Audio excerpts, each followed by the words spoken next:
Bonjour à tous, je continue à vous partager des extraits du livre du cardinal Ouellet, Mystère et sacrement de l'amour. L'Esprit Saint et la foi nuptiale de l'Église. L'événement de la parole faite chair est à la base de l'économie sacramentelle, parole qui demeure dans la chair pour ravir les hommes charnels dans le dialogue intratrinitaire. Le but de l'incarnation est l'insertion gratuite de l'homme, avec tous ses moyens d'expression, à l'intérieur de l'échange entre les personnes divines.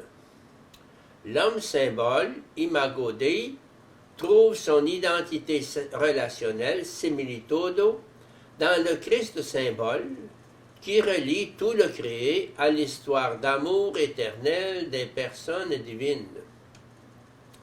Le symbole homme-femme, dans sa signification nuptiale, devient alors le langage privilégié de Dieu pour dire à l'humanité, dans un langage humain, l'intimité désirée par lui comme prédestination de sa créature dans le Christ à la dignité d'épouse sainte et immaculée.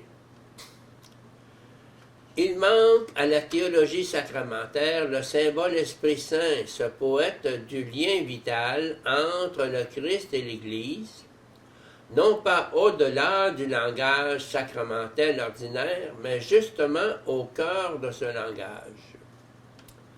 À travers les symboles plus simples du pain, du vin, de l'eau, l'Esprit Saint fait percevoir la beauté et la densité éternelle de la vie quotidienne, puisque se réalise en elle la rencontre réelle, l'appropriation immédiate du don du ressuscité.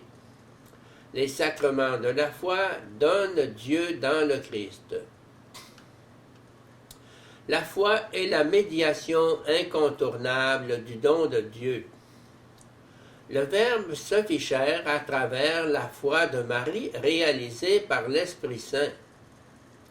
La foi est depuis le commencement la forma sponsalis de l'accueil de la parole de Dieu au milieu des hommes. Pour trouver la racine ultime de la forme sponsale de la foi, il faut remonter à la personne de l'Esprit Saint en tant que fruit intratrinitaire du don mutuel du Père et du Fils.